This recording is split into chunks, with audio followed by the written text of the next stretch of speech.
Yang terhormat Ibu Kepala Sekolah SDN Sibolga 1, Ibu Dr. Anda Isbadiani. Yang kami hormati Bapak Ibu Guru SDN Sibolga 1, kami ucapkan terima kasih atas kehadirannya di acara desiminasi aksi nyata saya dalam modul 1.4 yakni budaya positif.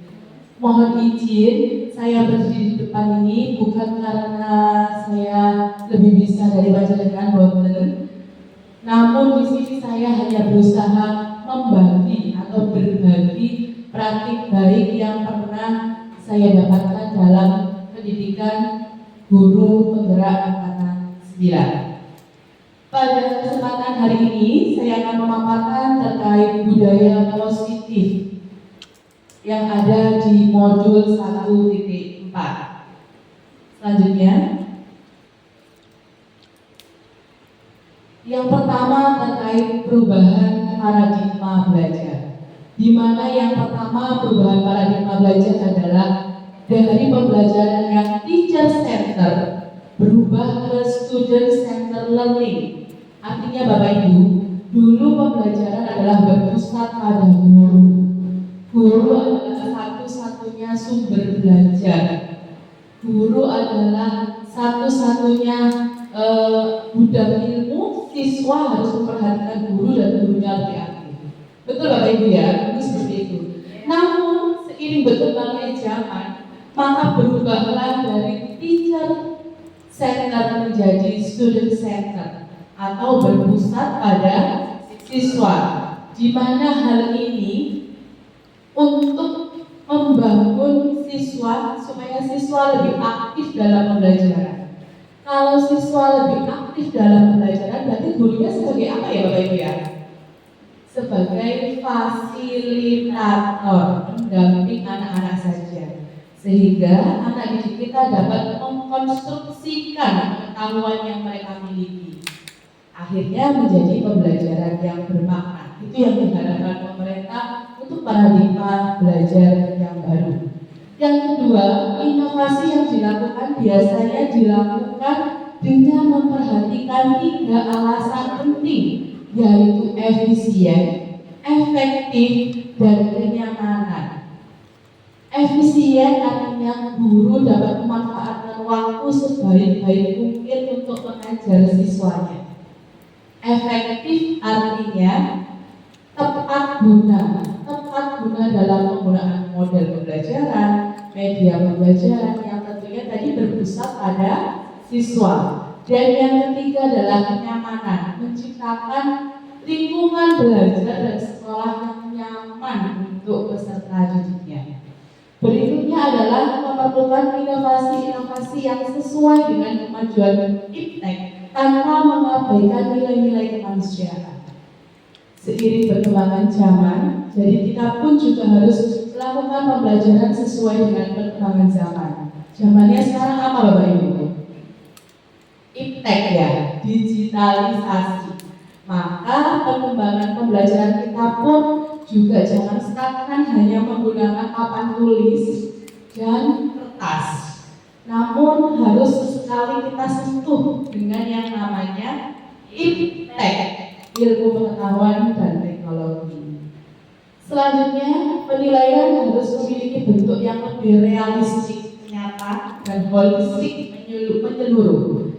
Artinya, kalau dulu tesnya hanya berdasarkan tes nilai soal-soal saja, namun untuk saat ini untuk penilaian atau asesmen haruslah realistik dan holistik. Artinya tidak hanya terkait dengan nilai materi 1+1 berapa, nilai matematika berapa, tapi terkait dengan nilai proyek yang dilakukan anak-anak.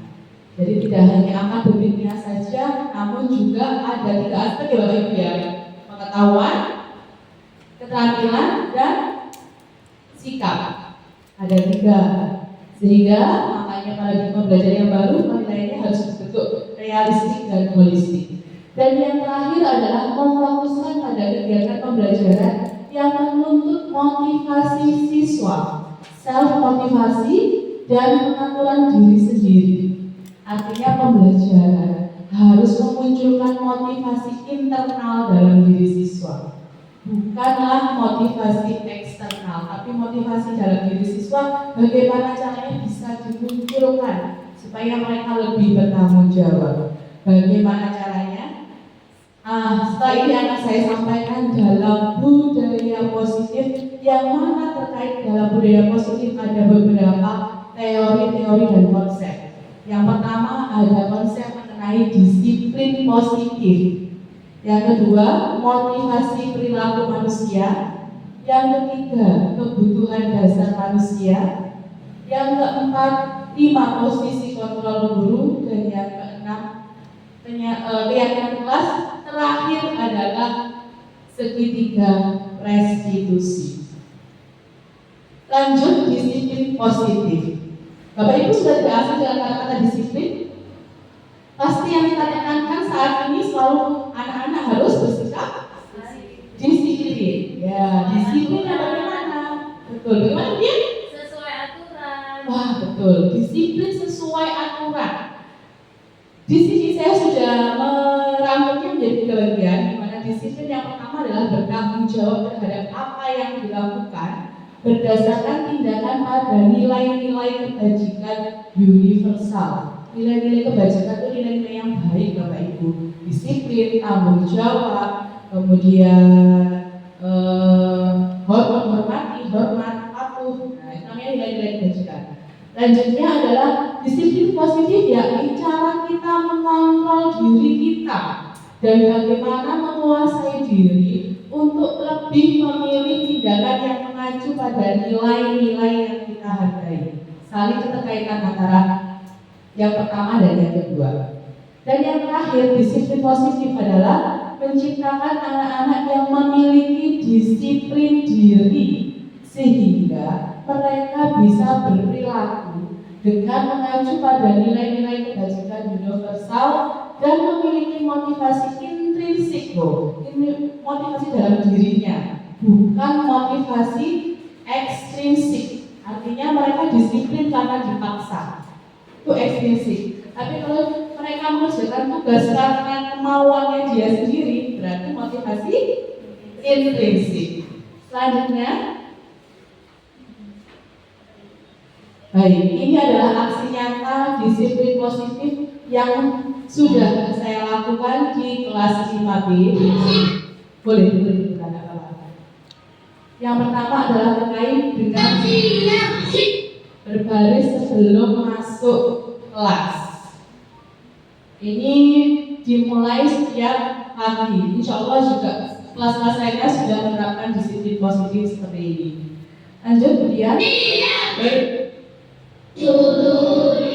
Aksi kata yang kedua ya, biasakan pembacaan juz 30 setiap pagi.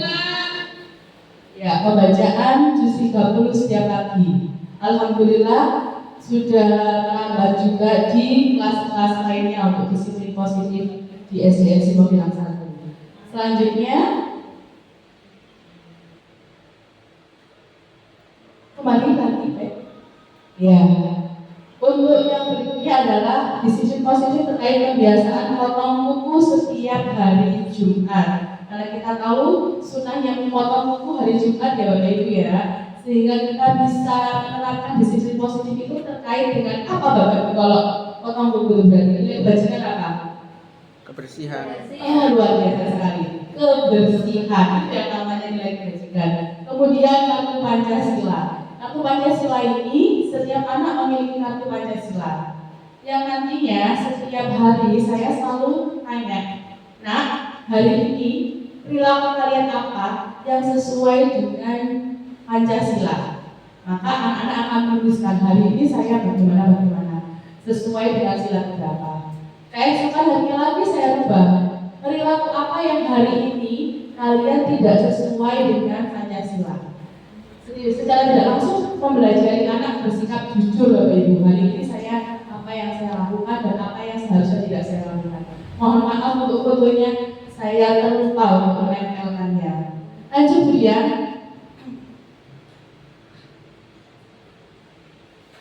budaya positif konsep yang kedua adalah motivasi motivasi perilaku manusia. Ternyata anak didik kita ada motivasi perilaku yang perlu kita amati, Bapak Ibu. Yang pertama adalah menghindari ketidaknyamanan atau hukuman. Pasti ya, anak takut hukuman. Yang kedua, mendapatkan imbalan atau penghargaan dari orang lain. Mereka pasti mengharapkan penghargaan yang sudah kita lakukan hari ini tadi. Yang ketiga, siswa juga kadang-kadang menjadi orang yang mereka inginkan dan menghargai diri sendiri dengan nilai-nilai yang mereka percaya. Lantas, tugas kita sebagai seorang guru, kita harus bisa mengidentifikasi, Bapak, yang mana, motivasi yang mana yang ada dalam diri siswa-siswi kita selama ini. Apakah Bapak Ibu sudah pernah melakukannya secara tidak langsung? Pasti pernah. Cuma memang kita tidak ditulis atau tidak dicatat. Lanjut kemudian.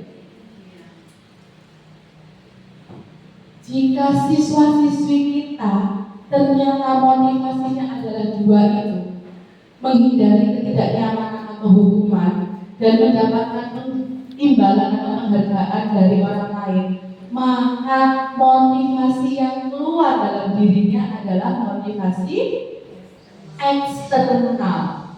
Dalam dirinya apa dari luar dirinya, Bapak Ibu? Dari luarnya. Saya melakukan ini, saya terpaksa karena saya takut dihukum. Saya mengerjakan PR karena saya takut besok dihukum, disuruh budian berdiri. Jadi bukan karena tulus dalam hatinya ingin mengerjakan PR. Nilai kebajikannya dia tidak muncul, tapi dia karena takut. Begitu juga lomba misalkan. Saya ikut lomba supaya dapat hadiah. Kira-kira itu internal apa eksternal, Bapak Ibu? Eksternal. Lantas bagaimana? Lanjut. Nah, jika siswa-siswi kita memiliki motivasi eksternal, maka tugas kita sebagai guru harus memunculkan motivasi internal dalam diri siswa. Baik Bapak Ibu, bagaimana cara meminimalisir agar motivasi eksternal itu tidak terlalu banyak dalam diri siswa? Yakni kita penting untuk menghindari hukuman, imbalan, atau penghargaan yang terlalu berlebihan, agar bisa meminimalisir munculnya motivasi eksternal dalam diri siswa. Lantas bagaimana dong? Padahal penghargaan kadang-kadang membuat anak semangat. Iya benar. Ya, benar kan? Solusinya Bapak Ibu, kita beri mereka itu apresiasi bersama ya, apresiasi dan penghargaan ya. Namun bukan sesuatu hal yang dijanjikan. Jadi akhirnya begini, nanti yang bisa menjawab, nanti Ibu kasih pensil 1, biasanya kan begitu ya. Siapa yang bisa nilainya 100 sama Bu Hilda kasih pensil. Nah itulah yang akan memunculkan motivasi eksternal dalam diri siswa. Jadi kita minta Bapak Ibu, biarkan mereka berproses sesuai dengan bakat dan minatnya, kemampuannya masing-masing. Kalau sudah selesai, dirasa memang ada yang perlu kita apresiasi, baru kemarin yang ternyata ulangan yang mendapatnya 100, ini Ibu Hilda beri hadiah berupa pensil. Nah, jadi seperti itu Bapak Ibu. Jadi bukan sesuatu hal yang dijanjikan, tapi biarkan mereka berproses, baru terakhir kita beri apresiasi. Dan saran saya jangan terlalu sering. Kalau terlalu sering anak-anak, bisa ada hadiahnya enggak? Iya jangan. Jadinya jangan terlalu sering. Biarkan surprise kecil itu kita berikan jangan-jangan. Lanjut. Mengapa hukuman kok harus dihindari? Yang pertama, hukuman akan membuat siswa meyakini bahwa dirinya ini memang tidak memiliki kelebihan atau salah mana. Aku berusaha barang PR, tapi tidak jaga. Disuruh berdiri, salah lagi. Saya tidak langsung mengedownkan siswa. Yang kedua, hukuman akan diingat siswa dalam memori jangka panjang. Saya mau tanya sama Bapak Ibu. Bapak Ibu masih ingat nggak waktu sekolah dua sama gurunya? Masih kan? Masih ingat kan? Nah, begitu juga anak. Memori hukuman itu jangka panjang. Saya dilokkan guru saya goblok-goblok ketika SMP, sampai sekarang saya masih ingat. Ketika guru saya bilang, goblok kamu SMP. Nah, kita nggak ingin jadi guru yang diingat karena kiler-kileran kita. Yang ketiga, hukuman dapat menyebabkan dendam dan sakit hati. Saya pernah mengalaminya. Ketika saya kuliah, mungkin sudah tahu, kilernya minta ampun. Sehingga setiap saya berangkat kuliah dengan teman-teman, selalu doanya doa jelek. Moga-moga dosen saya tak melebu, moga-moga dosen saya lorong, moga-moga. Dan gitu, pernah ya? Akhirnya memang Hilda. Ketika zaman saya kuliah, pelajaran Pak yang 1 kali 2 kali selebihnya beliaunya, ya Allah maafkan, saya sakit hati. Karena ini doa dari mahasiswanya, saking kilnya dosen. Alhamdulillah kita nggak ingin jadi guru yang seperti itu. Jadi ada dendam dan anak kita nggak suka dengan mata pelajaran kita. Lanjut ya. Lantas mengapa penghargaan tidak boleh terlalu sering dilakukan? Yang pertama, motivasinya mereka hanya mendapatkan penghargaan. Yang kedua, sehingga bisa menurunkan kualitas dan mengurangi kreativitas. Kadang-kadang memang pokoknya saksae dia nguber, ada biasanya siapa yang cepat nanti dia pulang duluan. Nah itu penghargaan, kita nggak langsung loh kita bilang gitu. Kalau sudah selesai pulang duluan itu penghargaan apa ini? Secara verbal, tapi kita nggak terasa. Anak akhirnya bagaimana coba Kak? Kerjaannya? Iya kan? Saksae pokoknya benar, gambarnya dia cepetan. Bener nggak salah pokoknya aku cepet-cepetan dan pulang. Itu yang tidak diharapkan. Berikutnya, penghargaan merusak hubungan. Ada jiwa kompetisi dalam diri anak akhirnya. Aku kudu bisa angkat tangan supaya aku dapat penghargaan, dapat nilai bintang. Saya dulu begitu Bapak Ibu. Sekarang saya insaf. Dulu saya cepetan angkat tangan, saya tambah poinnya. Ternyata saya salah besar. Maka saya bilang saya CGP ini menyadari bahwa diri saya ini banyak yang salah. Yang kedua, penghargaan bersifat menghukum bagi yang tidak dapat penghargaan. Allah yang ranking 1, ranking 2 dapat hadiah dari Golif. Yang lain-lainnya mereka merasa bahwa dirinya itu dihukum betul tidak. Allah terus kalau sampai api jelali oleh haji juara satu juara. Secara tidak langsung itu melukai hati mereka. Lanjut Bu. Nah, konsep yang ketiga dari budaya positif adalah 5 kebutuhan dasar manusia. Saya jamin, saya yakin jenengan semakin ke belakang nanti akan semakin tertarik dan mudah-mudahan semakin sadar seperti saya. Ternyata Bapak Ibu, anak-anak yang bermasalah yang pernah kita hadapi selama ini bisa jadi 5 kebutuhan dasarnya ini tidak terpenuhi. Mereka akan berupaya bagaimana caranya untuk kebutuhan dasar 5 ini harus mereka dapatkan walaupun mereka melakukan hal yang negatif sekalipun. Lanjut. Pertama adalah kebutuhan bertahan hidup atau survival. Ini kebutuhan yang terkait dengan kebutuhan pokok. Yang pertama bersifat fisiologis, terkait dengan kesehatan, rumah, dan makanan. Yang kedua, kebutuhan biologis sebagai bagian dari proses reproduksi. Kalau mungkin kita sebagai dosen, mahasiswa, nah mungkin ada unsur yang seperti ini, karena ada mahasiswa yang sudah menikah. Berikutnya, komponen psikologis. Pada kebutuhan ini meliputi kebutuhan akan perasaan aman. Ini adalah kebutuhan inti terkait bertahan hidup atau survival. Lanjut. Kasih sayang dan rasa diterima. Keinginan untuk tetap terhubung dengan orang lain seperti teman, keluarga, pasangan hidup, teman kerja, binatang peliharaan, dan kelompok di mana kita tergabung. Mungkin kalau ada anak didik kita ketika kita mengajar dia ngomong sendiri, belajar caper dari bagian. Mungkin salah satunya kebutuhan kasih sayang ini yang belum mereka dapatkan. Atau mungkin di rumah orang tuanya sibuk sehingga dia mencari perhatian ke gurunya, seperti murid saya yang paling spesial itu. Mungkin memang kasih sayang yang dia butuhkan. Next, kebutuhan penguasaan. Tidak semua anak menguasai materi yang kita ajarkan. Jadi pada kebutuhan ini kekuatannya adalah untuk mencapai sesuatu, menjadi kompeten, menjadi terampil, diakui atas prestasinya dan keterampilan kita didengarkan dan memiliki rasa harga diri. Mungkin seperti Wahyu, dia ingin diakui bahwa dirinya nggak bisa mata pelajaran, tapi dirinya bisa menyanyi. Makanya kemarin saya bilang sama Pak Ilyas, coba digali dia dimasukkan ke grup Banjar.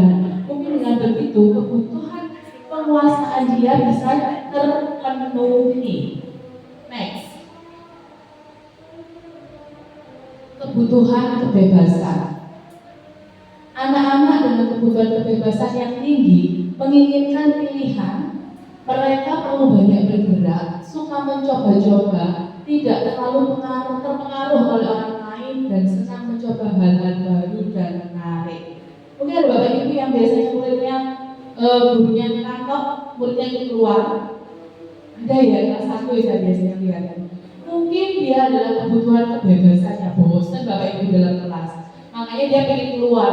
Alasan ke kamar mandinya padahal cuma icik-icik air.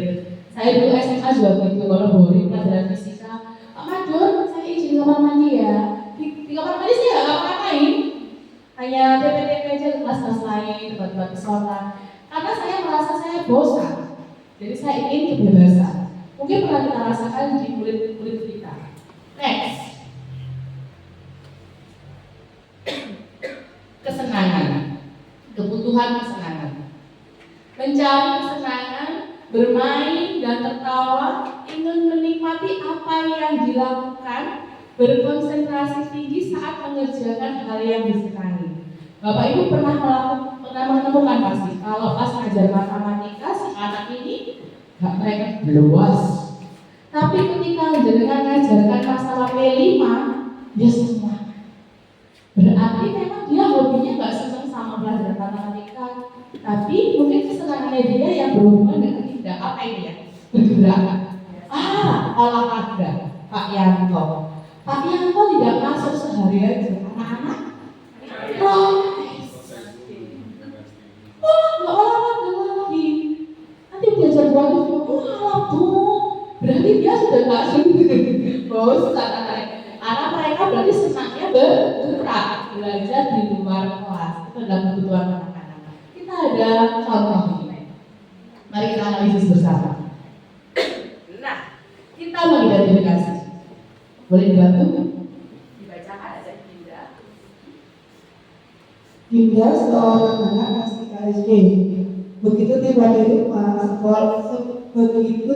rumah sebelum dari sekolah, menangis dan mengadu pada ibunya bahwa dia benci pada Ibu Rani, gurunya. Menurut Anda, kebutuhan apa yang berusaha dipenuhi oleh Dinda jika jawabannya seperti ini? Oke, Dinda, kita pernah punya murid namanya Dinda. Dia bilang gini ke ibunya, Ibu guru gimana? Aku tidak boleh bersenandung sewaktu mengerjakan tugas. Katanya kelas harus tenang, tidak ada suara. Enggak seru jadinya. Kira-kira kebutuhan apa yang belum terpenuhi oleh Dinda Bapak Ibu? Apa? Kesenangan. Betul sekali. Dia senangnya bernyanyi. Ketika dibilang punya, Dinda, kamu gak boleh nyanyi dong punya pelajaran. Dia langsung menjudge bahwa gurunya itu tidak menyukai dia. Oke, next, luar biasa. Kedua, aku bosan. Belum. Aku bosan. Masa belajarnya cuma gitu-gitu aja, dari ibu guru aja. Kebutuhan apa yang belum dipenuhi oleh Dinda? Kebebasan. Betul, Masya Allah, saya nggak punya dia ya. Kebebasan, bosan. Lagi Wilda ini serius ini mendengar saya Wilda. Kebebasan, dia bosan dengan pelajarannya Bu Olive, dia ingin bebas, ingin yang lain, sehingga dia menjudge gurunya tidak bisa mengikuti apa kata saya. Berarti gurunya tidak suka sama saya. Next, aku sebel gambarku tidak rapi, malah ibu guru menunjukin ke teman-temanku di depan kelas. Kebutuhan apa yang belum dia terpenuhi? Sekarang dia luar biasa. Penguasaan. Berarti si Dinda ini tidak menguasai apa Bapak Ibu? Dia tidak menguasai gambar. Dia sudah biasa tidak menguasai gambar, berusaha gambar. Bu gurunya menunjukin, lihat tentang gambarnya juga. Masa gambarnya orang-orang ini? Jadi, hancur sudah. Iya. Langsung, apa bedamu? Ayo. Sekarang semua dapat hidayah ya, dapat hidayah supaya bisa berubah bersama-sama. Next. Konsep berikutnya, posisi kontrol guru. Yang mana Bapak Ibu? Ayo jujur. Jenengan yang mana? Penghukum ya. Oh, mulai ini teman, makanya sampai disebut guru kecil sama sesamanya. Bu Alis apa? Pemantau. Waduh ini. Tengok yang Bapak yang apa ya biasanya? Ayo, yang itu apa ya? Oh, manajer.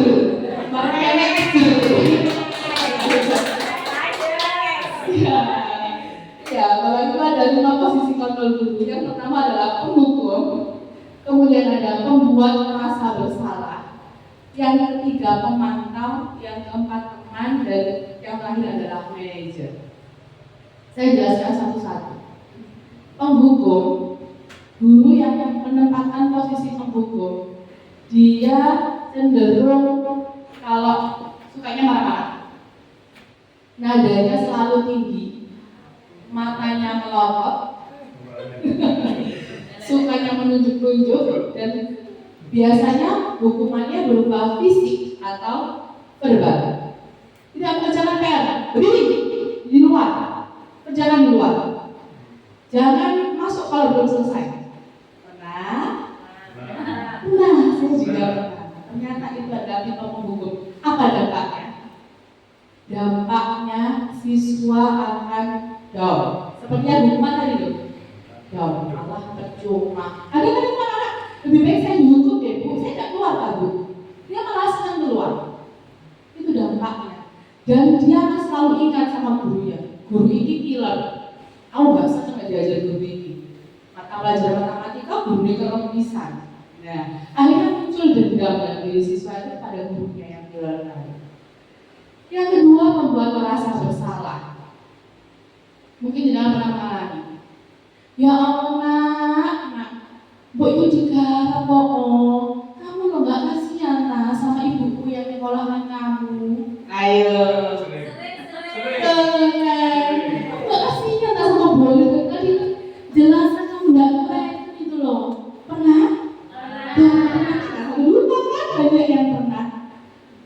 Cenderung kata-kata gurunya melemah, melembut, tapi menyalahkan siswa. Apa dampaknya Bapak Ibu? Siswa akan merasa bahwa dirinya adalah gagal. Aku gagal menyenangkan guru. Salah mana itu? Akhirnya dia rendah diri. Dan dia akan sampai kalau fatal, dia akan menarik diri dari lingkungan. Kamu itu gak kasihan orang tuamu kan? Kita ngomongnya sederhana. Ternyata itu adalah guru dalam membuat merasa bersalah. Pemantau, dia tadi pemantau. Pemantau ini guru suaranya tegas, enggak pakai marah-marah, tegas. Cuma sedikit-sedikit dikaitkan dengan peraturan, sedikit-sedikit dikaitkan dengan konsekuensi. Ada si A terlambat masuk sekolah. Loh, kamu tahu sekarang jam berapa? Jam 7.20. Betul nggak? Sesuai dengan peraturan nggak? Ayo, kan? Kalau kasus sudah, kamu tahu nggak apa konsekuensinya kalau terlambat masuk sekolah? Iya, nanti tidak boleh istirahat. Ketika istirahat kamu harus mengejar materi yang kamu tinggalkan tadi. Pernah? Nah, itu adalah tipe pemantau. Sedikit-sedikit dikaitkan dengan peraturan, sedikit-sedikit dikaitkan dengan konsekuensi, dan memastikan bahwa si anak tadi menerima konsekuensinya. Dipemantau terus. Dihitung berapa kali kamu berbuat kesalahan, punishment-nya ditulis. Nah, itu adalah posisi guru sebagai pemantau. Yang terakhir sebagai teman. Biasanya ngomongnya santai seperti dengan teman. Oh, Johan, kok tidur nak kamu waktu saya boleh? Cantik ya? Oh iya, kenapa? Tidurnya malam? Ya sudah, tidak apa-apa. Sekarang melek ya, melek. Apa kok boleh tidak apa-apa? Santai saja.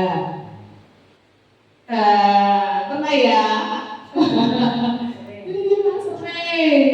Ternyata Bapak Ibu bagus juga sebagai teman. Kenapa? Karena kita dekat dengan siswa. Namun mereka ada dampaknya juga. Mereka tuh akan menyepelekan gurunya kadang-kadang. Jadi kurang respect. Kemudian dia malah sebagai teman terlalu akrab. Akhirnya dampak yang kedua, jaga guru. Lah, aku masih tidur gak akan dimarahin kok sama Bu Alu. Kan bestiku. Berikut lagi, dia hanya kakunya dengan guru yang dianggap teman. Ketika guru itu tidak masuk digantikan guru lainnya, mereka akan berubah sikap. Karena dia merasa saya dekatnya sama Bu Oli. Ketika Bu Oli menggantikan saya, ya biarin aja untuk Bu Oli. Itu kalau kita terlalu dekat sebagai teman. Dan yang paling dari semuanya itu yang paling mengandung restitusi atau kebaikan adalah sebagai manajer. Dalam posisi manajer ini adalah gabungan dari posisi pemantau juga sebagai teman. Artinya kita mengingatkan anak-anak, giring, menuntun anak-anak itu berbuat salahnya itu di mana. Kita nggak langsung salah, kamu salah begini ya, enggak. Tapi kita nuntun apa yang kamu lakukan hari ini. Sudah sesuai enggak dengan keyakinan kelas? Sudah sesuai enggak dengan peraturan? Kemudian kita tuntut lagi, kalau seperti ini dampaknya apa? Dia kan jawab sendiri Bapak Ibu. Terus kamu bisa memperbaiki, bagaimana cara memperbaiki? Jadi tidak terlalu dekat sebagai seorang teman, juga tidak terlalu tegas sebagai seorang pemantau. Dia adalah kolaborasi antara pemantau dan sebagai teman. Berikut ini ada cuplikan video, mari kita analisis beliau ini sebagai posisi apa. Nan,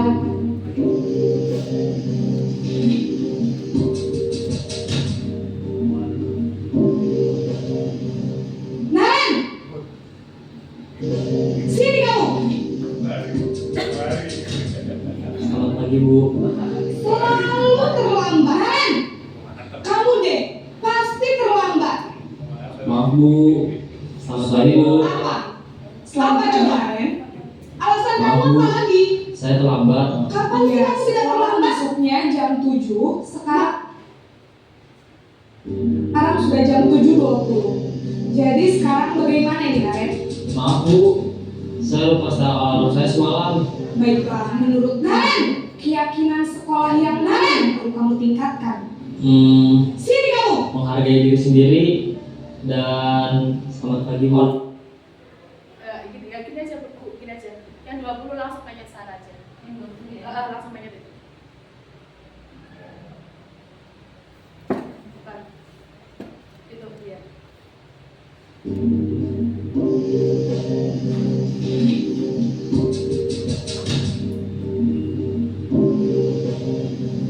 Nan, sini kamu. Selamat pagi Bu. Selalu terlambat. Kamu deh, pasti terlambat. Maaf Bu. Saya Apa? Apa coba? Alasan kamu apa lagi? Kapan sih kamu tidak terlambat? Malas sekali ya kamu jadi anak. saya Dasar pemalas. Gak kapok-kapok sih kamu. Sudah berapa kali terlambat? Sana, kamu keliling lapangan basket 2 kali. kenapa saya harus keliling lapangan basket Bu? Kenapa? Kamu lawan ibu. Berani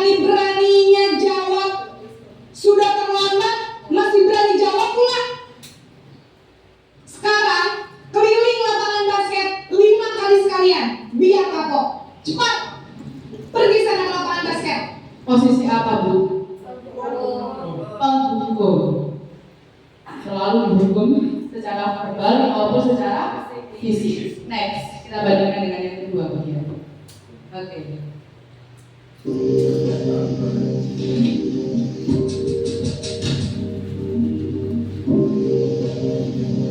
Naren,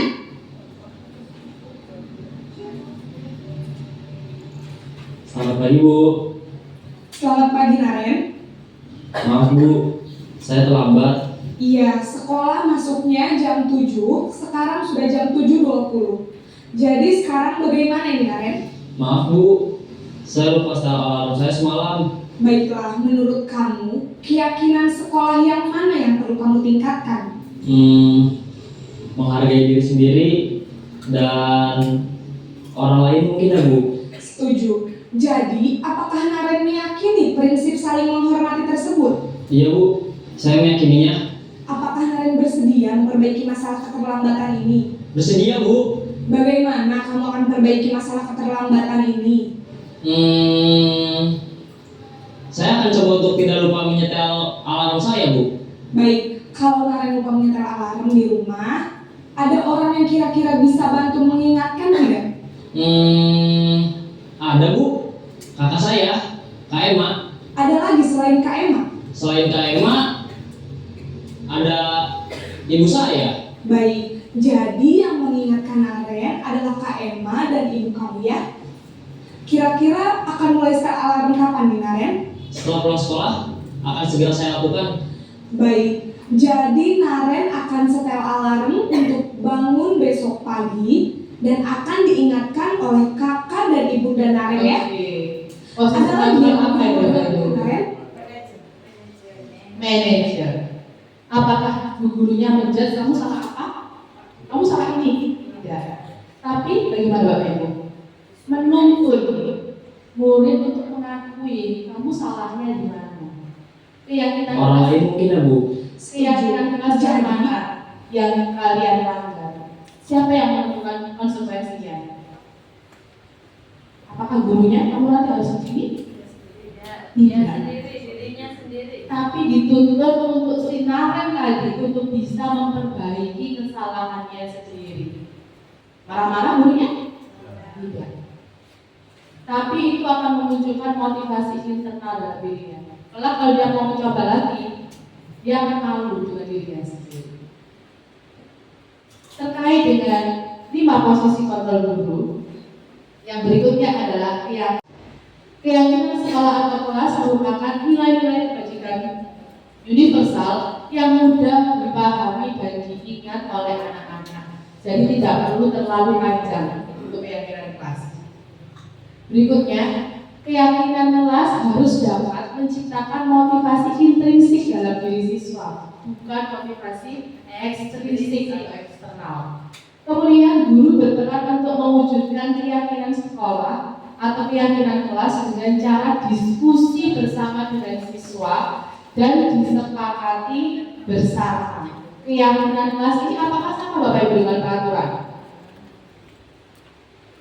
Sama dengan peraturan? Beda. Berbeda. Namun keyakinan bersumber dari peraturan. Lantas seperti apa? Next. Pembentukan keyakinan kelas bersifat lebih abstrak daripada peraturan yang lebih rinci atau konkret. Dilarang makan di dalam kelas. Nah, lebih konkret. Kemudian keyakinan kelas berupa pernyataan-pernyataan yang bersifat umum atau universal. Pernyataan keyakinan kelas senantiasa dibuat dalam bentuk positif, tidak menggunakan kata dilarang, stop ataupun tidak. Keyakinan kelas hendaknya tidak terlalu banyak sehingga mudah diingat dan dipahami oleh semua warga kelas. Keyakinan kelas sebaiknya sesuatu yang dapat diterapkan di lingkungan kelas tersebut. Semua warga kelas hendaknya ikut berkontribusi dalam pembuatan keyakinan kelas lewat kegiatan curah pendapat. Jadi bukan gurunya yang membuat, tapi curah pendapat dari siapa Bapak Ibu? Siswa guru sebagai fasilitator. Dan yang terakhir, meninjau kembali keyakinan kelas dari waktu ke waktu, namanya refleksi. Sudah berjalankah keyakinan kelas kita? Kalau tidak berjalan kita harus bagaimana? Kalau sudah berjalan kita harus bagaimana? Next. Prosedur pembentukan keyakinan kelas. Pertama, Bapak Ibu bisa curah pendapat terkait dengan peraturan-peraturan yang ingin dilakukan di kelas ini. Mencari curah pendapat tentang peraturan terlebih dahulu. Yang kedua, setelah anak-anak sudah mendapatkan peraturan penulisan ide tentang peraturan, maka Bapak Ibu merubahnya menjadi keyakinan kelas. Yang dirubah katanya dari kalimat negatif menjadi kalimat positif. Dan yang ketiga, keyakinan kelas selanjutnya bisa dilekatkan di dinding kelas. Kalau sudah disepakati Bapak Ibu ya, diletakkan di dinding kelas yang sekiranya bisa dilihat oleh anak-anak. Berarti jiwa sesuai dengan pandangan mata, tidak terlalu tinggi, tidak terlalu rendah. Next.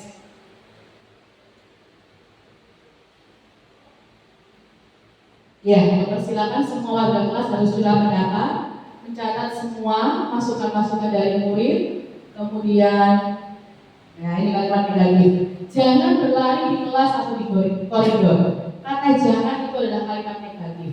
Gantilah dengan kalimat positif, yakni berjalanlah di kelas atau di koridor. Hindari kata jangan, dilarang, tidak, stop. Next. Aksi nyata pembuatan keyakinan kelas. Pencet aja ini. Iya. Ini yang sudah saya lakukan Bapak Ibu. Kita akan membuat keyakinan kelas. Apa sih keyakinan kelas itu? Serius, kata tidak. Berjalan cara melarang, sampai jualan merokok di dalam kelas. Enggak mungkin ya. Jadi pertama anak-anak saya suruh menuliskan peraturan kelas di kertas post-it. Satu anak dua peraturan kelas. Lanjut ya. Di post-it seperti ini. Tidak mungkin. Karena Kalau sudah ditempelkan, memangnya ini kelasmu bagaimana? nah, menanyakan Kami kalau pas apa? lanjut ya. Kalau jaga dulu. Bisa dipastikan. Keyakinan kelas kita seperti apa? Meninjau ulang. Keyakinan seperti apa sih? Betul. Saling berbagi ya, saling ya. Sudah positif apa masih negatif?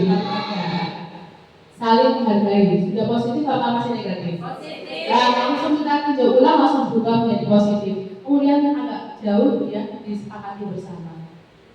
Ya, begitu. Jadi harus apa? Mendengarkan, menjelaskan. Oke, oke.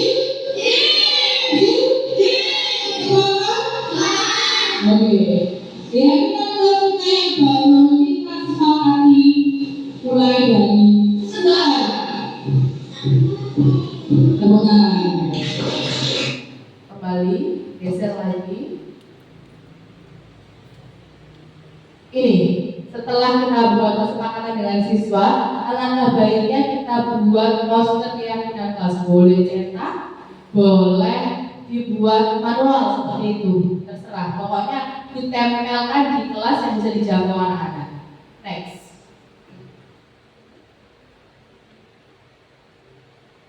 Yuk, action. Membuat keyakinan kelas. Saya mohon bantuan Bapak Ibu kerjasama supaya tidak duduk saja, bisa bergerak. Salah satu di antara Bapak Ibu menjadi guru yang menjadi guru dan yang lainnya sebagai siswa. Coba lakukan curah pendapat terkait peraturan apa yang ingin diterapkan dalam kelas ini. Jadi dengan peer teaching ya Bapak Ibu ya. Kemudian setelah semua siswa menuliskan peraturan kelas, silahkan tempelkan kertas post-it-nya pada papan tulis. Guru yang bertugas sebagai guru mengubah peraturan kelas yang diberikan anak-anak menjadi kalimat positif dan menjadi suatu keyakinan kelas. Setelah itu diidentifikasi nilai kebajikannya apa. Misalkan mendengarkan guru saat pelajaran. Berarti nilai kebajikannya apa Bapak Ibu? Saling menghormati.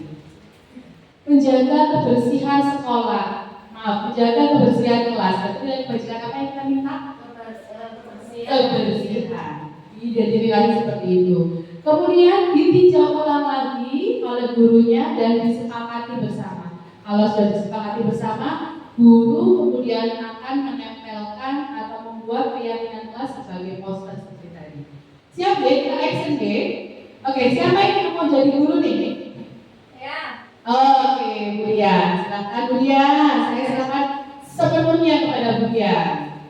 Supaya langsung nancep. Oh, betul. Karena nanti kita ada targetnya. Oke, silakan. Assalamualaikum anak-anak. Gimana kabarnya hari ini? Alhamdulillah. Luar biasa. Allahu Akbar. Yeay. Dan semangat. Anak-anak, Budian mau tahu peraturan di kelas kita itu apa saja sih? Yang pertama, Tidak boleh bertengkar. Coba tulisnya di sini. Kita mau buat peraturan kelas yang bagaimana ya? Tujuannya apa sih untuk membuat peraturan kelas? Biar tertib kelasnya. Apa lagi? Disiplin ya. Oke, berarti kita sekarang membuat peraturan kelas bersama-sama. Coba tulis di situ. Setelah itu kita tempelkan di papan tulis. Yuk. Semuanya tulis ya. Oh ini kakak yang tidak bawa buku pinjamnya ke ini ya. Terima kasih.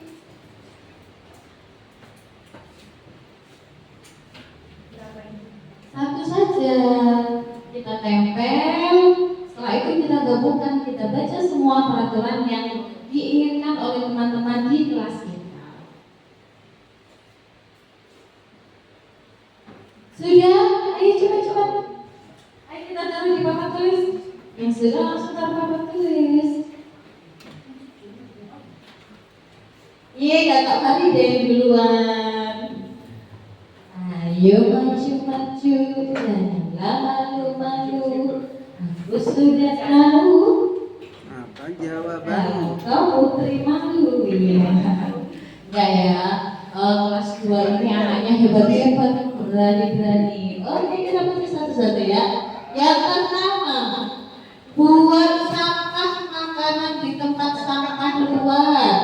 Dilarang ngobrol saat bu guru menerangkan. Berperilaku yang baik dan sopan terhadap bapak ibu guru. Siswa hadir tepat waktu, datang tepat waktu, tidak boleh datang terlambat. Harus memakai atribut lengkap, tidak boleh membuang sampah di kelas. Oke. Nah, sekarang diambil bagian salah satu ya. Ini ada teman kalian yang menuliskan tidak boleh membuang sampah di kelas. Anak-anak, tidak boleh membuang sampah di kelas itu sudah mengandung kalimat positif atau negatif? Negatif. Kalau mau kita rubah kalimat positif bagaimana? Jagalah kebersihan kelas. Oke, pintar sekali ya. Jagalah kebersihan kelas. Nah, kita ambil satu contoh lagi ya. Di sini dilarang ngobrol saat guru menerangkan. Ini negatif atau positif? Negatif. Kalau kita buat dalam bentuk positif gimana? Memperhatikan saat pembelajaran. Memperhatikan saat pelajaran. Benar sekali. Nah, anak-anak, coba perhatikan yang nomor 1. Jagalah kebersihan. Jagalah kebersihan di sini nilai kebajikan apa yang kita peroleh? Kalau kita menjaga kebersihan, kelas kita menjadi apa? Berarti nilai kebajikan apa yang terkandung dalam kalimat yang pertama? Kebersihan. Pintar sekali. Kalau yang nomor 2, memperhatikan guru saat menerangkan. Menghargai. Pintar sekali. Menghormati. Saling menghormati, saling menghargai. Kalau nilai kebajikannya sudah kita dapatkan, anak-anak sepakat nggak? Kalau ini kita buat sebagai keyakinan kelas kita. Sepakat? Sepakat? Bilang sepakat dulu dong. Sepakat? Yeay. Oke, terima kasih Bu Alif. Terima kasih. Juga plus dulu dong buat guru dia. Masya Allah. Luar biasa. Sudah dapat ya? Ruhnya sudah dapat ya? Untuk keyakinan kelas berarti bersumber dari apa Bapak Ibu? Peraturan kelas yang kalimatnya diubah menjadi kalimat positif. Next. Luar biasa sekali. Nah, ini dia. Target aksi nyata terkait dengan keyakinan kelas, saya harapkan supaya bisa tertular praktik baiknya. Bapak Ibu wali kelas, mohon bisa membuat keyakinan kelas bersama siswa mulai besok. Siap ya? Setuju? Yang kedua, mohon didokumentasikan pembuatan keyakinan kelas. Boleh foto saja, boleh video. Pas prosesnya itu. Nah, yang ketiga, keyakinan kelas bisa ditempel di kelas masing-masing yang terjangkau oleh siswa. Dan yang terakhir, merefleksikan hasil keyakinan kelas. Kira-kira nanti kalau sudah 1 semester atau 3 bulan, terserah Bapak Ibu targetnya berapa bulan, ada perubahan atau tidak. Oke, saya tegaskan kembali. Saya harap Bapak Ibu mulai besok dan seterusnya mulai membuat keyakinan kelas ini. Bonusnya dari saya, silakan jangan berkreasi di Canva untuk mencetak sebagai posternya saya yang menanggung. Jangan buat posternya lewat Canva, yang bagian cetak sebagai poster A3 laminasi saya. Iya. Dari semua kelas 1A hingga kelas 6B, mohon kerjasamanya untuk bisa kita berbudaya positif diawali dengan membuat keyakinan kelas. Semangat ya? Semangat. Alhamdulillah. Nanti filenya tinggal berikan saya bagiannya. Oke. Next. Yang terakhir, segitiga restitusi. Tujuan dari segitiga restitusi adalah proses dialog yang dijalankan oleh seorang guru agar menghasilkan murid yang mandiri dan bertanggung jawab. Sebagai pemimpin pembelajaran, kita ini pemimpin pembelajaran, seorang guru bisa menerapkan segitiga restitusi untuk mengatasi masalah dengan siswa. Lanjut. Ada 3 tahapan segitiga restitusi Bapak Ibu. Yang pertama adalah menstabilkan identitas. Terkait dengan kita semua itu ingin menjadi hal yang terbaik yang pernah kita lakukan. Artinya kita pernah berbuat salah.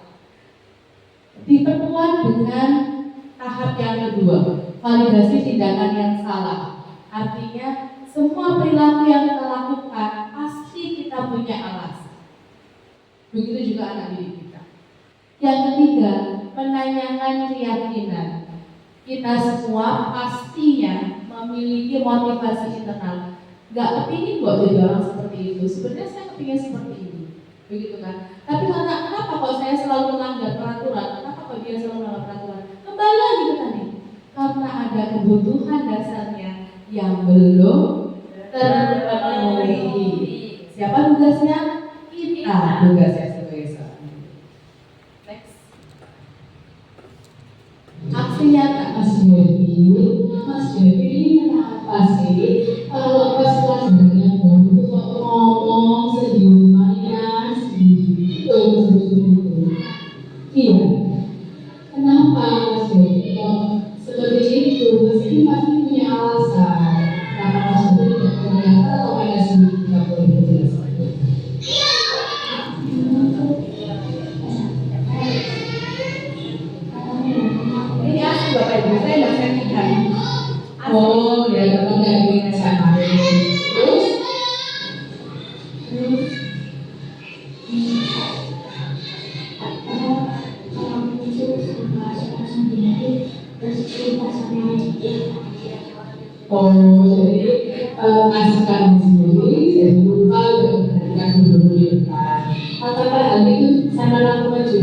pelajaran yang lain, guru lain maksudnya sama juga seperti itu. Oh kan, ya Mas ya. Oke, jadi Bapak Ibu, ketika sertifikat restitusi itu memang saya tidak settingan, tidak membuat dialog untuk anak-anak. Asli memang anaknya seperti itu. Pada saat saya menjelaskan, anaknya ngomong sendiri. Langsung saya copot, saya restitusi, sekalian saya syuting. Makanya jawabannya murni itu asli dari katanya dia walaupun dia berbuat seperti apa, asli dia seperti itu. Dan akhirnya Mas Devi ini paham bahwa dirinya memang melakukan kesalahan dan dia paham dia harus bagaimana memperbaiki diri. Tanpa saya kamu harus begini ya, kamu harus begini, tidak. Langsung dia sadar bahwa saya harus memperbaiki diri saya, menghargai siapapun yang mengajar. Target kita di aksi nyata terkait sertifikat restitusi, saya harapkan setiap guru, tidak hanya wali kelas, guru mata pelajaran juga, mampu menerapkan segitiga restitusi saat menghadapi permasalahan siswa. Seperti yang tadi ada 3 tahap. Supaya apa Bapak Ibu? Supaya memunculkan motivasi internal dalam diri siswa. Kalau kita terkait dengan hukuman, jangka pendek oke, tapi jangka panjang tidak bisa. Jadi kalau kita berusaha restitusi seperti yang dicontohkan tadi, kita akan memunculkan nilai kebajikan dalam diri siswa. Bu, apakah semua siswa bisa direstitusi? Saya bilang tidak. Tidak semua siswa bisa direstitusi. Kalau misalkan modelnya seperti Wahyu, diajak bicara dia tidak sambung, maka segitiga restitusi tidak bisa dilakukan ke dia. Kita harus mencari cara lain. Jadi segitiga restitusi ini belum tentu bisa diterapkan oleh semua siswa. Mungkin kelas 1 yang masih dia terlalu nunggu, kita buat restitusi mungkin ada yang belum paham. Kita arahnya mau kemana, dituntut ke memperbaiki itu dia masih bulat. Tapi saya rasa sebagian besar bisa kita lakukan restitusi. Jadi awalnya kita identifikasi dulu, kamu berbuat apa salahnya. Untuk kamu cuma marah-marah. Coba kalau kamu tadi dibilok terus kamu banting-banting meja mukul-mukul dia. Menyadarkan dia secara perlahan. Begitu Bapak Ibu ya. Jadi saya harapkan ada 2 aksi nyata yang harus kita lakukan bersama, karena di guru bergerak ini kita harus tergerak sendiri. Saya sudah tergerak sendiri hatinya. Kemudian bergerak, saya sudah berusaha bergerak. Yang ketiga ini yang menurut saya paling sulit, yaitu menggerakkan. Karena bukan menggerakkan diri saya, tapi menggerakkan rekan-rekan yang terdekat dari saya terlebih dahulu. Oke gitu ya. Jadi saya keluarkan taktik baik. Yang pertama, saya tunggu dokumentasi jenengan untuk pembuatan keyakinan kelas. Saya tunggu desain jenengan. Saya siap menampung, gratis sudah saya yang mencetakkan. Dan yang ketiga adalah aksi nyata. Pelan-pelan jangan rubah, tidak langsung. Memang ya sulit Bapak Ibu. Pelan-pelan jangan rubah dari awal yang jelas sebagai seorang hukum bisa menjadi restitusi seorang manajer. Ada yang ditanyakan Bapak Ibu?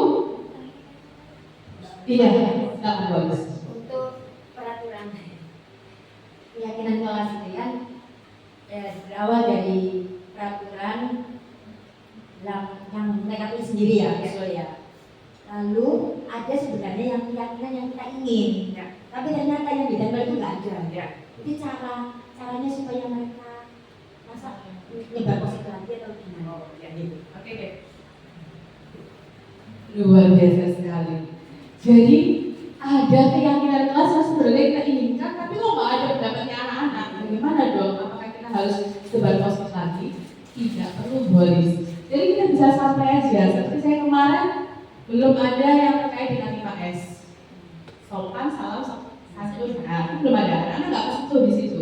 Mereka pasti pada umumnya tidak ramai, tidak dibully dan seperti itu. Bagaimana? Jadi kita panik aja. Anak kira-kira kita berlaku sopan itu perlu nggak sih di kelas? Oh iya perlu. Kadang-kadang anak lupa. Boleh nggak kita tambahkan kalau misalkan kita harus melakukan menerapkan 5S, 6S di kelas ini? Oh iya boleh, apa boleh sih? Jadi kita harus sebagai pemimpin pembelajaran boleh menyampaikan pendapat. Walaupun kita hanya fasilitator, tapi kita boleh mengarahkan dari menuntut anak. Kira-kira nilai kebajikan apa ya kalau Bu Olis ini membuat keyakinan harus menerapkan 6S? Saya jawab, sopan santun, kepatuhan. Nah, itu kita dari situ. Sehingga kita bisa terwujud keyakinan kelas yang memang benar-benar kita harapkan bersama.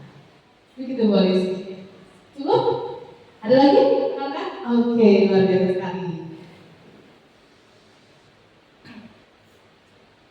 Ya, Olive yang ingin saya tanyakan tentang keyakinan kelas. Nah, apabila kita sudah menyepakati sama anak-anak sudah membuat keyakinan kelas itu, terus setiap hari ada yang melanggar dari keyakinan kelas itu, seperti apa sih yang harus kita lakukan? Luar biasa sekali. Kalau sudah buat keyakinan kelas, ternyata masih ada yang melanggar. Apa yang kita lakukan? Restitusi. Pasti mulai apalagi awal-awal. Diingat aja, ayo, gimana keyakinan kelasnya? Sudah sesuai nggak perilaku kalian dengan keyakinan kelas? Tidak Bu, yang mana yang tidak sesuai? Pasti dia lihat lagi keyakinan kelas. Oh, yang itu Bu, tidak saling menghormati sesama teman. Nah, jadi kembali lagi Bapak Ibu, sesuai dengan rentetan konsep dari budaya positif, kita lakukan restitusi. Diingatkan pelan-pelan, memang butuh effort yang kuat ya untuk memunculkan motivasi yang senang dalam diri anak. Itu butuh effort yang nggak sekali 2 kali, harus berkali-kali. Memang mulutnya tidak boleh berhenti bicara, harus kuat. Ya, untuk buatan apa ya, bukan buatan pabrik, tidak ada garansinya soalnya. Jadi kita lakukan restitusi mulai ini. Kembali restitusi sebagai posisi kontrak apa tadi Bapak Ibu? Posisi Manager. Ada lagi? Cukup?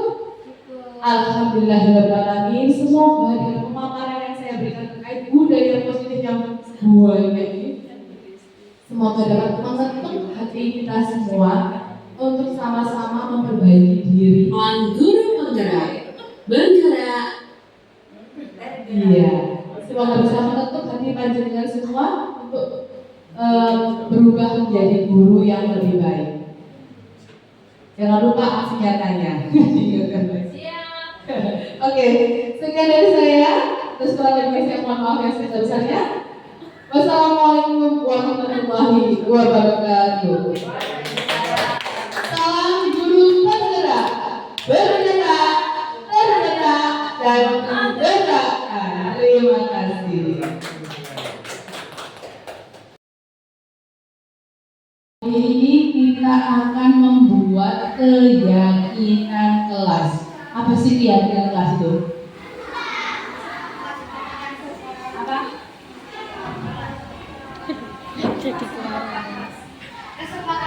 Ya, semacam kesepakatan kelas. Terus apa lagi? Sesuatu yang kita buat bersama dan kita sepakati bersama tentang hal-hal apa saja yang kita harus lakukan dan tidak seharusnya kita lakukan baik di kelas maupun di sekolah. Ibu akan membagi kertas post-it, satu kertas post-it. Kalian bisa menuliskan di sini keyakinan kelas apa sih yang kalian inginkan ada di kelas kita. Paling tidak satu anak 2 keyakinan kelas. Dituliskan di sini menggunakan pensil. Ingat, keyakinan kelas tidak menggunakan kata-kata negatif, tapi menggunakan kata positif. Loh, apa Bu kata negatif itu? Misalkan dengan kata tidak atau dilarang, itu kita hindari.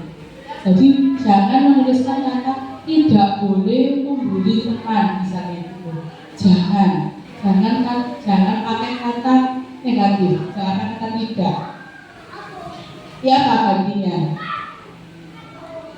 Saling menghargai dan menghormati sesama teman, seperti itu. Jadi jangan kata tidak dan jangan kata dilarang. Misalkan dilarang merokok di dalam kelas, enggak mungkin ya kalau ada yang merokok. Jadi jangan kata dilarang, ya. Dilarang berbicara sendiri saat pelajaran. Jangan menggunakan kata dilarang, tapi kata-katanya diganti kata-kata yang lebih positif. Paham ya? Ada yang perlu ditanyakan? Tidak, maka saya bagi. Silakan kalian tulis 2 keyakinan kelas yang kalian inginkan di kelas ini seperti apa sih? Saya menginginkan kelas yang seperti apa sih? 2 saja. Saya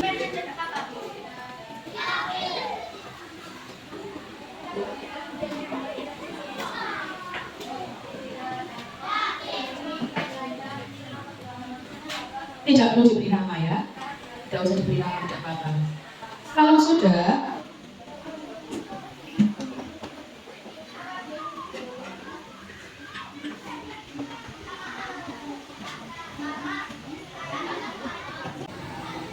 oke, berikutnya ini tidak membuat keramaian saat belajar, tidak makan di kelasnya. Siapa ini?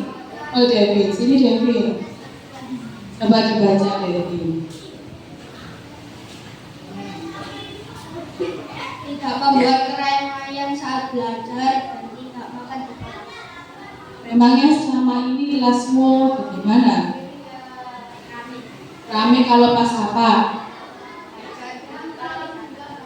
Kalau tidak ada guru. Terus kenapa Mas Devin kepingin tidak makan di kelas? Memangnya kenapa? Pasti Mas Devin punya alasan. Oh, sampahnya dibuangnya sembarangan, tidak dibuang. Mas Devin pernah melihat itu? Pernah tahu? Laki-laki apa perempuan? Oh, pernah tahu ada sampah saat anak habis makan di kelas. Oke, nah bagus sekali ya pendapatnya Mas Devin ya.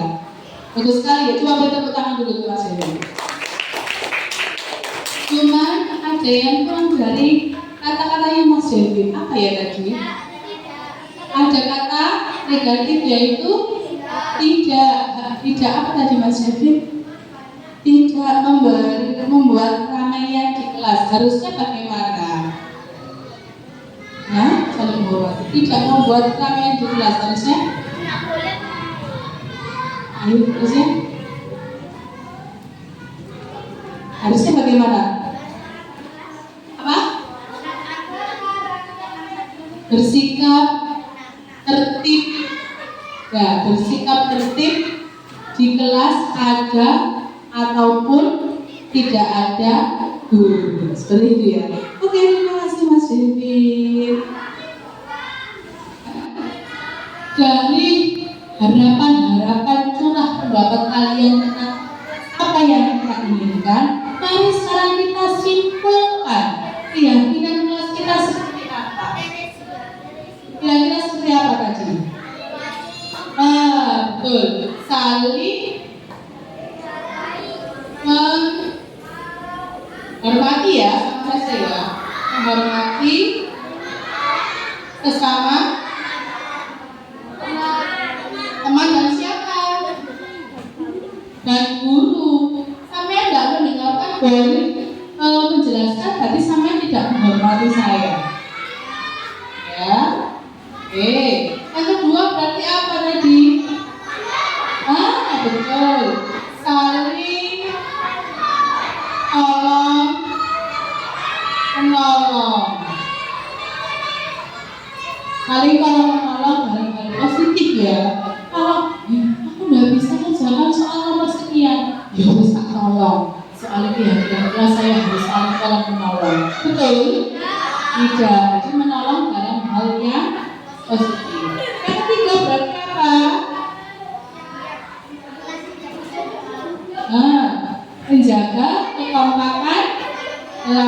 ya berarti tidak boleh bertengkar. Menjaga kekompakan kelas. Oke. Berarti tidak boleh saling aku bolo ini bestiku, aku nggak mau berkelompok dengan ini. Boleh? Ya, karena harus. Mari kita baca bersama-sama keyakinan kelas kita. Ini sudah sepakat belum? Sepakat ya? Kita baca dulu. 1. Saling menghormati sesama teman dan guru. 2. Saling tolong menolong. 3. Menjaga kekompakan kelas. 4. Menjaga kebersihan kelas. 5. Menjaga ketertiban kelas. 6. Makan di luar kelas. 7. Disiplin mengerjakan tugas. 8. Izin saat minum dan keluar kelas. Siapa yang membuat keyakinan ini? Kita bersama. Siapa yang harus menyepakati keyakinan kelas?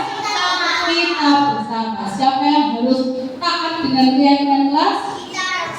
Kita bersama. Sekarang boleh mau tanya, kalau ada temanmu yang membuli, mengejek, masuk keyakinan kelas, yang mana yang dia langgar? Kekompakan dan ketertiban dan saling menghormati. Membuli teman berarti dia tidak menghormati sesama teman. Kalau PH seperti itu, tidak menghiraukan boleh berbicara, berarti dia melanggar keyakinan kelas yang mana? Saling menghormati. Selanjutnya boleh ingin tanya, kalau ada di antara kalian atau teman kalian yang melanggar keyakinan kelas, enaknya bagaimana ya? Pertama, dinasihati, terus diingatkan, terus harus sadar diri untuk memperbaiki kesalahan. Misalkan kalau dia membuang sampah sembarangan, berarti kita harus bagaimana? Menasehati. Boleh menasehati, terus anaknya harus bagaimana? Ya harus memunguti sampahnya, dikembalikan, dibuang di tempat. Nah, boleh. Kalau misalkan seperti Mas Devin itu tidak mendengarkan Boli, berarti kan yang harus dilakukan Mas Devin apa? Minta maaf Boli. Kemudian harus berubah, harus berubah, memperbaiki diri. Harus apa? Mendengarkan guru saat menjelaskan. Oke, deal? Deal? Sepakat? Oke. Keyakinan kelas kita yang baru kita sepakati mulai dari sekarang. Tepuk tangan.